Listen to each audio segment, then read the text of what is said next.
আসসালামু আলাইকুম। সংবাদে আপনাদের সবাইকে স্বাগত জানাচ্ছি। আমি ফিরোজ তোহা। শুরুতেই আরবে কেবলস সংবাদ শিরোনাম। বাংলাদেশের সর্বশেষ গুরুত্বপূর্ণ আপডেট সংবাদে আপনাকে স্বাগত। শুরুতেই সংবাদ শিরোনাম, পরে বিস্তারিত।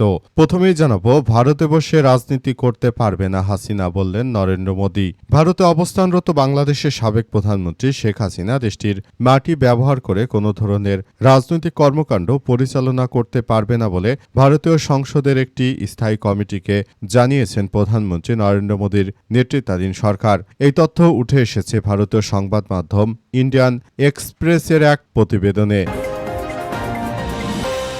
এরপর জানাবো, লন্ডনে নাজেহাল পলাতক আওয়ামী লীগ নেতা রেজাউল পালিয়ে গেলেন হাসান মাহমুদ। পতিত স্বৈরাচারী শেখ হাসিনার দোসর রেজাউল করিম নাজেহাল হয়েছে লন্ডনে। শেখ হাসিনার পলায়নের পর বাংলাদেশ থেকে পালিয়ে ভারতে আশ্রয় নেয়া এবং এরপর লন্ডনে যান রেজাউল করিম। তাকে পেয়ে লন্ডনে নাজেহাল করেছে ছাত্রদলের সাবেক সহসভাপতি শফিকুল ইসলাম রিবলু। এই ঘটনায় সেখান থেকে পালিয়ে যায় হাসান মাহমুদ। এদিকে 5ই আগস্ট রাজধানীতে সমাবেশ থেকে নতুন কর্মসূচি দেবে 11 দল ঐক্য।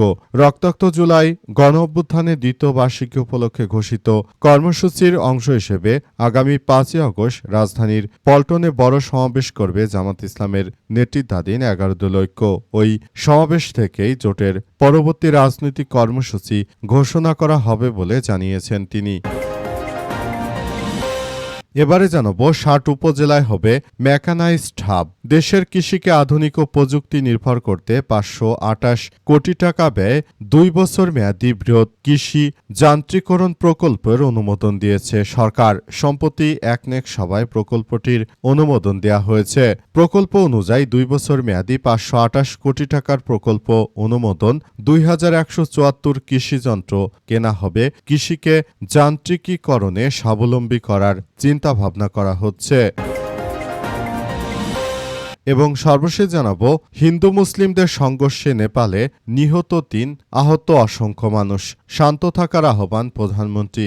নেপালের দক্ষিণ অঞ্চলে হিন্দু মুসলিম সম্প্রদায়ের মধ্যে দফায় দফায় রক্তক্ষয়ী সংঘর্ষে 3 জন নিহত হয়েছে। এই সংঘাতে আরও অনেক মানুষ আহত হয়ে পড়েছে। দেশটির নতুন প্রধানমন্ত্রী বালেন্দ্র শাহ এই রক্তক্ষয়ী সংঘর্ষ নিয়ে তিনি জানিয়েছেন সবাইকে শান্ত থাকার জন্য আহ্বান জানিয়েছেন। প্রিয় দর্শক, বালেন্দ্র শাহ আরও জানিয়েছে যে এই ধরনের ঘটনাগুলো ঘটিয়ে নেপালকে বিশৃঙ্খল পরিস্থিতির দিকে ঠেলে দেবেন না।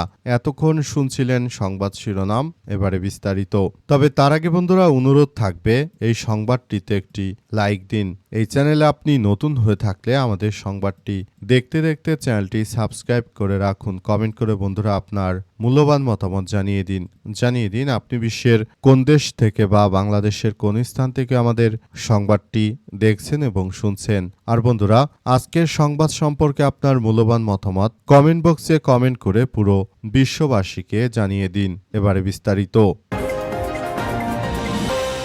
ভারতে বসে শেখ হাসিনা আর কোনো রাজনীতি করতে পারবে না বলে জানিয়েছে ভারতের প্রধানমন্ত্রী নরেন্দ্র মোদী। আজ লোকসভায় নরেন্দ্র মোদীর একটি প্রতিনিধি দল বিষয়টি নিশ্চিত করেছে। ইন্ডিয়ান এক্সপ্রেসওয়ের সংবাদ মাধ্যমে বিষয়টি নিশ্চিত করা হয়েছে। সেখানে জানানো হয়েছে যে বাংলাদেশ থেকে শেখ হাসিনাকে ফেরত চাওয়া হয়েছে। তবে শেখ হাসিনাকে ফেরত চাওয়া হলেও শেখ হাসিনাকে ফেরত দেওয়ার ব্যাপারে ভারতের লোকসভা বা বাংলাদেশের যেমন পার্লামেন্ট, একে ভারতের লোকসভা বলে। ভারতের সেই লোকসভায় তারা আলাপ আলোচনা চালিয়েছে নরেন্দ্র মোদীর একটি বিশেষ প্রতিনিধি দল। তারা জানিয়েছে যে ভারতের সরকার এই মুহূর্তে শেখ হাসিনাকে ফেরত দেবে কিনা সেসব বিষয় নিয়ে তারা আলাপ আলোচনা শুরু করেছে। চলতি বছর বিএনপি সরকার ক্ষমতা আসার পর থেকেই ভারত থেকে শেখ হাসিনাকে ফেরত আনার জন্য ভারতের সরকারের কাছে বেশ কয়েক দফায় আমন্ত্রণ জানিয়েছে।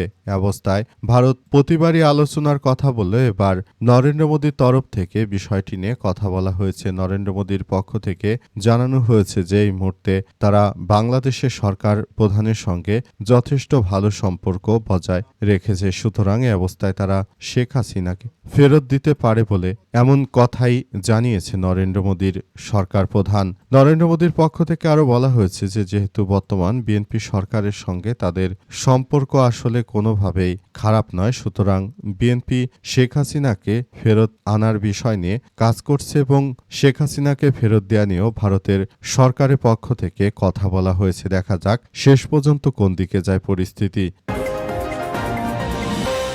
লন্ডনে নাজেহাল পলাতক আওয়ামী লীগ নেতার শমা রেজাউল পালিয়ে গেলেন হাসান মাহমুদ। পতিত স্বৈরাচার শেখ হাসিনা দোসর শমা রেজাউল করিম নাজেহাল হয়েছে লন্ডনে। শেখ হাসিনার পলায়নের পর বাংলাদেশ থেকে পালিয়ে ভারতে যায় এবং এরপরই লন্ডনে পালিয়ে যায় শমা রেজাউল। তাকে পেয়ে লন্ডনে নাজেহাল করেছে বিএনপির ছাত্রদলের সাবেক সহসভাপতি শফিকুল ইসলাম রিবলু। আজ পশ্চিম লন্ডনের এলপোর্ট ল্যান্ড এলাকায় আনান সেন্টার রেস্টুরেন্টে তাকে পেয়ে ছাত্রদল নেতা নেতৃত্বে ১০ থেকে ১২ জন ওই হোটেলে উপস্থিত হন।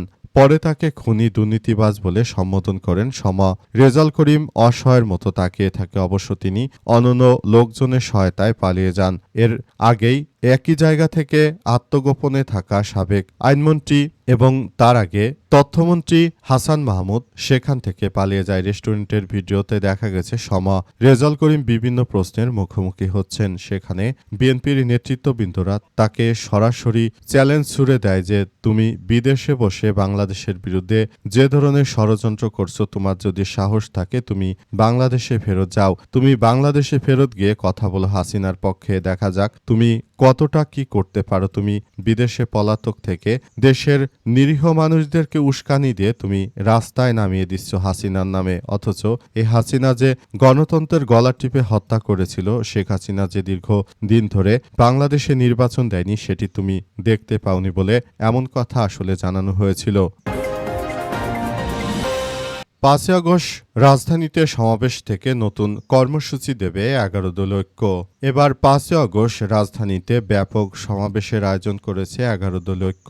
১১ দলীয় ঐক্যের প্রধান ডাক্তার শফিকুর রহমান তিনি নেতাকর্মীদের এসব কথা জানিয়েছেন। আর সেখান থেকেই আগামীতে ৫ আগস্টের পর দেশজুড়ে এক বড় নতুন কর্মসূচির ঘোষণা দেবে ১১ দলীয় ঐক্য। আজ ১১ দলীয় ঐক্যের পক্ষ থেকে এক বৈঠকে বিষয়টি নিশ্চিত হওয়া গেছে। ১১ দলীয় ঐক্যের পক্ষ থেকে আরও বলা হয়েছে যাতে করে দেশজুড়ে স্বৈরাচার শেখ হাসিনার মতো তারেক রহমান দেশটাকে যেভাবে ধ্বংসস্তূপে পরিণত করার ষড়যন্ত্র শুরু করেছে তার এই ধরনের কার্যক্রমকে পুরোদমে মুছে দেওয়া যায়। দেশটাকে একটি সুন্দর ও সমৃদ্ধির একটি আধুনিক রাষ্ট্র কাঠামো গড়ে তোলার মধ্য দিয়ে সবাইকে এগিয়ে যাওয়ার মধ্য দিয়ে আরও ব্যাপক কার্যক্রম শুরু করতে হবে। কিন্তু বিষয়গুলো আমাদের সবার জন্য অত্যন্ত গুরুত্বপূর্ণ। এই মুহূর্তে বিএনপি সরকার যে ধরনের অরাজক পরিস্থিতির জন্ম দিয়েছে সেটা আমাদের জন্য এক ভয়াবহ বিপর্যয়কর পরিস্থিতির সৃষ্টি করেছে। বিএনপি আসলে দেশের জনগণকে আওয়ামী লীগের মতোই ব্যবহার করতে চাইছে। এজন্য এদের বিরুদ্ধে শক্ত প্রতিরোধ গড়ে তোলা ছাড়া এই মুহূর্তে আর কোনো কিছু আসলে আমাদের থামাতে পারবে না। আমরা বিএনপির এই ধরনের সন্ত্রাসী কার্যক্রমের জন্য ৫ আগস্টের দিন আমরা নতুন কর্মসূচি শুরু করব। সেই কর্মসূচির মাধ্যমে আমরা একটি সুন্দর ও সমৃদ্ধির একটি আধুনিক রাষ্ট্র কাঠামো গড়ে তুলতে চাই বলে এসব বিষয় উল্লেখ করা হয়েছে। আসলে এই ধরনের ঘটনাগুলো আমাদের সবার জন্য এক ভয়াবহ বিপর্যয়কর পরিস্থিতির সৃষ্টি হয়েছে। দেখা যাক শেষ পর্যন্ত পরিস্থিতি কি হয়, সেটি কোন দিকে যায় সেই বিষয়গুলোই ব্যাপকভাবে দেখা হচ্ছে। ৬০ উপজেলায় হবে মেকানাইজড হাব। দেশের কৃষিকে আধুনিক ও প্রযুক্তি নির্ভর করতে ৫২৮ কোটি টাকা ব্যয়ে ২ বছর মেয়াদী বৃহৎ কৃষি যান্ত্রিকীকরণ প্রকল্পের অনুমোদন দিয়েছে সরকার। সম্প্রতি একনেক সভায় প্রকল্পটির অনুমোদন দেওয়া হয়েছে। ২ বছর মেয়াদী ৫২৮ কোটি টাকার প্রকল্প ২১৭৪ কৃষি যন্ত্র কেনা হবে। কৃষিকে যান্ত্রিকীকরণে স্বাবলম্বী করার চিন্তাভাবনা করেছে বর্তমান সরকার। এজন্য ৬০টি উপজেলা জেলায় মেকানাইজড হাব প্রতিষ্ঠিত হবে। আর এই প্রতিষ্ঠিত মেকানাইজড হাবটি আসলে সবার জন্য অত্যন্ত গুরুত্বপূর্ণ একটি ইস্যু হিসেবে দাঁড়াবে এবং এই মেকানাইজড হাব থেকেই মূলত সবকিছু যেন সুন্দরভাবে করা যায় সেই ব্যবস্থা গ্রহণ করতে হবে বলে সরকারের পক্ষ থেকে নিশ্চিত করা হয়েছে। সরকারের পক্ষ থেকে আরও বলা হয়েছে যে জিয়াউর রহমান যেভাবে কৃষিকে একটি আধুনিক ও স্বয়ংসম্পূর্ণ করে তুলেছিলেন, তারেক রহমান একই পথে হাঁটছেন। তিনি খাল খননের পাশাপাশি দেশটাকে আবার একটি ভালো অবস্থানে নিয়ে যাওয়ার জন্য তিনি দেশটাকে আবার একটি সুন্দর ও সমৃদ্ধির একটি রাষ্ট্র কাঠামোর মধ্য দিয়ে এগিয়ে নিয়ে যাচ্ছেন। অবস্থায় দেখা যাক শেষ পর্যন্ত পরিস্থিতি কোন দিকে যায় এবং পুরো বাংলাদেশ আসলে কোন দিকে এগিয়ে যায় সেসব বিষয় নিয়ে আসলে সবাই ব্যাপক কার্যক্রম শুরু করেছে। অবস্থায় পরিস্থিতি আসলে কোন দিকে যাচ্ছে সেটি দেখভাল করতে হবে।